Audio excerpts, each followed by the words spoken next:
So let's talk about wants. Because when we understand what someone actually wants when they seek out you and your service, and I'm not talking about at the service level, but the deeper want that caused that desire to get that service fulfilled, when we understand that, and when we can start to play into that and develop our services to deliver those wants better, then we can ultimately create a service that is more valuable. Another benefit is that when we understand what they want, we have direction for how to improve our services. Because the alternative is defaulting to what we consider better and to what we would want, which is very different from what another person wants. What people want are feelings, desired feelings. At the end of the day, it all boils down to feelings. If you ask yourself why you want anything at all and you keep asking why, it ultimately resolves to feelings. So the analogy that was made very famous was the idea of features and benefits. We sell benefits, not features. And the analogy was the quarter-inch hole in the wall. That what we aren't actually selling is a quarter-inch drill bit, but what we're actually selling is a quarter-inch hole in the wall, right? The drill bit is the feature, whereas the hole in the wall is the actual benefit. But that analogy is a bit short-sighted. And what we do is when we extend that analogy and when we go down the rabbit hole, we find that that person didn't want a quarter-inch hole in the wall. What he wanted was a place to place a stud so that he could hang a frame painting or a picture. And he didn't want to hang a picture. What he actually wanted was he wanted a photo of him and his family up on the wall. And that's not what he actually wanted. What he actually wanted was for him to be able to look at it and his wife to be able to look at it. And that's not what he actually wanted. What he wanted was the feelings that arose when they were able to look at this photo of their family on the wall, right? These feelings are the ends. They are like everything else is a means to the end, which is a feeling. So what we actually want are feelings, certain feelings. And we seek to get those feelings from many different things. So if we feel a bit insecure, we might look into, feel a bit physically insecure, we might look into some gym memberships.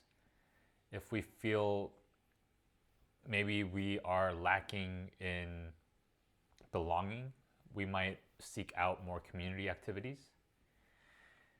But what's important to understand is that we're all seeking to address feelings. And when you understand that you are here not selling a service or a product, but you're actually here selling feelings, then it creates a massive shift and you can start doing the work of improving how you deliver feelings through your medium. What we also need to understand is that we aren't trying to create these new feelings that have never been felt by humanity before, and that there's actually only 6 axes of feelings. And those six axes create all of the other feelings that we experience.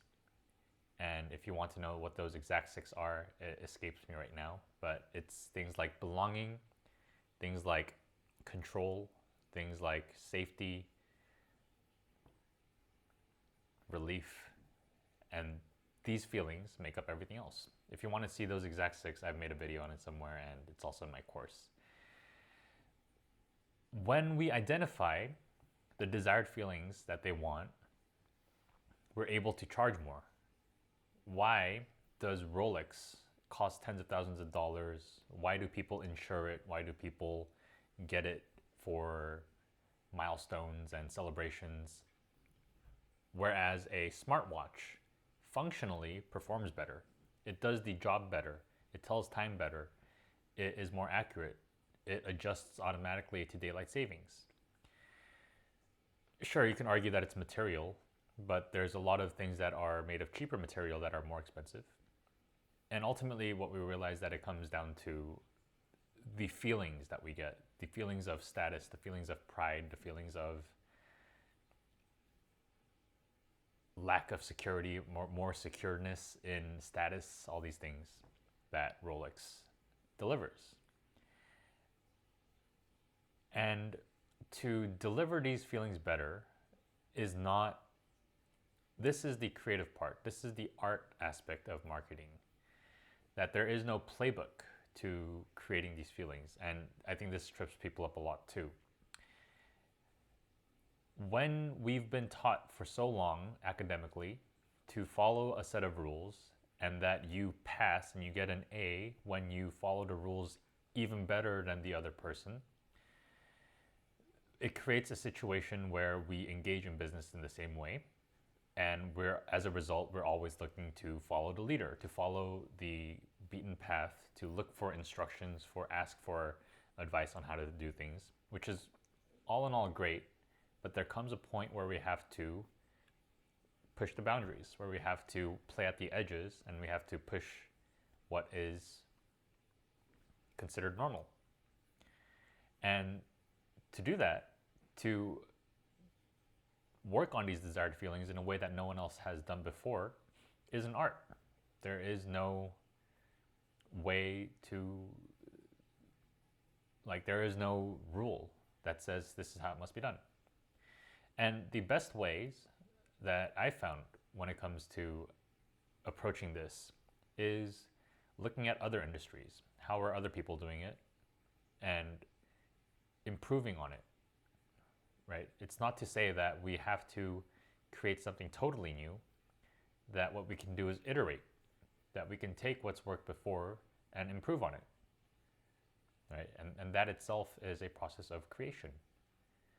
And also in other industries, because what we find is that people in the same industries are so busy copying each other that it's in other industries where we find new, better, and sometimes more applicable ideas.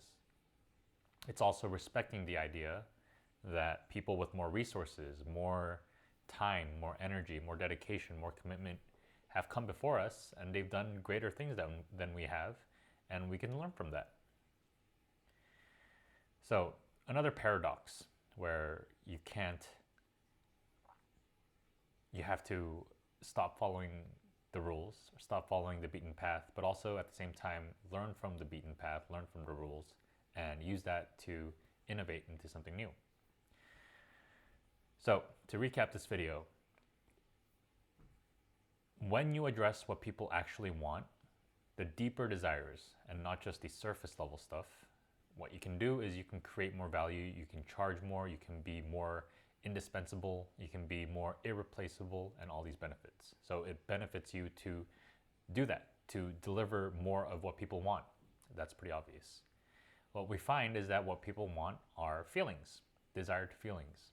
Your goal is to identify what desired feelings people have, what they're trying to achieve with your service, through your service or product as a medium. And when you identify that desired feelings, your next role or your next job is going to be to deliver on that, to do things differently, to change the rules, to change how you operate, to change how that medium is delivered in order to deliver more of those desired feelings. So figure out what that is and make that your compass. Once you do, everything becomes more valuable and in service of the people you seek to serve. All right, that's it for this video. See you guys in the next one.